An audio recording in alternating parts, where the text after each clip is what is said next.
नमस्कार बंधुरा आमी आबार एसे गेছি অন্য একটা স্বাদ নিয়ে আমার ভিডিওয়ে আপনাদের সবাইকে অনেক অনেক স্বাগত জানাই। তো আজকে আমি একটা আচারের ভিডিও দেব। তো আমগুলো ওইজন্য আমি কেটে ধুয়ে সিদ্ধ করে রেখেছিলাম। আমগুলো একটু পেকে পেকে গেছে, অনেক দিন হয়ে গেছিল, তাই ওটা কাঁচা আমি নিয়েছিলাম। তো প্রথমে শুকনো খোলায় আমি একটু 5 ফোড়ন এবং 5টা শুকনো লঙ্কা ভালো করে তেলে নেব, যাতে এটা বেশ একটু ভাজা ভাজা মতো হয়ে যায়। তো সেই রকমভাবে আমি এটাকে সুন্দর মতো যেরকম একটা স্মেল আসবে ততক্ষণ অবধি আমি এটাকে ভালো করে ভেজে নেব।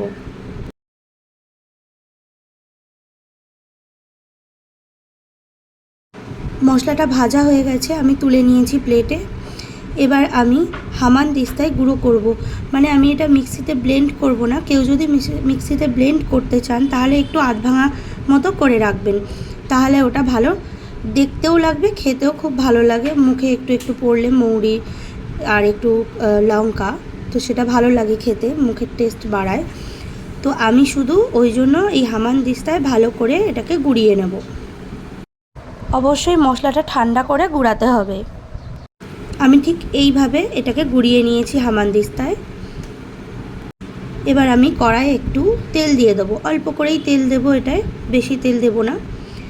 তো তেলটা দিয়ে আমি যে মশলাটাকে বানিয়ে রেখেছিলাম সেই মশলাটা দিয়ে দেবো, এবং মশলাটা দিয়ে যখনই একটা সেন্ট ছাড়বে তখনই আমি আমগুলোকে এখানে দিয়ে দেবো।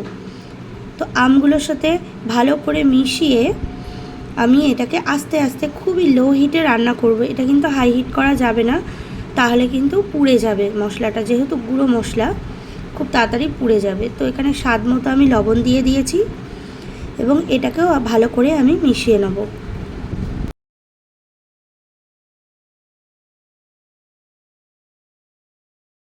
এই আচারে কিন্তু আমি জল অ্যাড করব না, আমি সেই কারণেই আমটাকে আগে সিদ্ধ করে নিয়েছিলাম। তো এখানে আমি এবার চিনি অ্যাড করব, যে যেরকম মিষ্টি খান। কেউ যদি টক বানাতে চান টক টক রাখতে পারেন, আর কেউ যদি মিষ্টি বেশি খান তো মিষ্টিও রাখতে পারেন। তো চিনির পরিমাপটা বুঝে দেবেন, যে যেরকম খাবেন সে সেরকম চিনির পরিমাপটা দেবেন। তো আমার যেহেতু এখানে টক আচার কেউ খায় না, তো আমি যার জন্য চিনিটা একটু বেশি পরিমাপ দেবো। তো এই চিনিটা যে পরিমাপ আমি দিয়েছি, এই চিনিটাই যখন গলবে সুন্দর একটা মানে মনে হবে লিকুইড তৈরি হয়ে গেছে, যেন জল দিয়েছি এরকম মনে হবে, যেহেতু চিনিটা গললেই জলটা বেরোবে।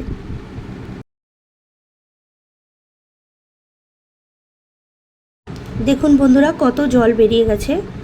তো চিনি দিলেই আস্তে আস্তে করে এটা রান্না করলে চিনিটা গলে জলটা বেরিয়ে যাবে। তো সেটাতেই এই রান্নাটা খুব সুন্দরভাবে হয়ে যাবে। এই আচারটা খেতে কিন্তু খুবই সুন্দর হয়, আমি বানাই। তো আমি আগেও একবার বানিয়েছিলাম, শেষ হয়ে গেছিলো, তো আবার আমি এখন বানালাম।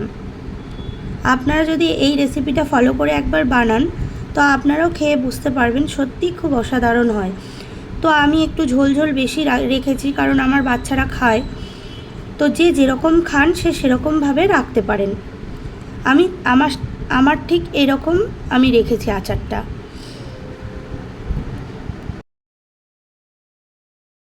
কত সুন্দর কালারটা এসছে। আমি এবার বয়ামে ঢেলে নিয়েছি। দেখুন পরিমাপটা এটা হয়েছে, এই যে ভেতর থেকেও দেখুন কত সুন্দর দেখতে লাগছে। তো আবার কোনো অন্য ভিডিওয় দেখা হবে বন্ধুরা, সবাই ভালো থাকবেন।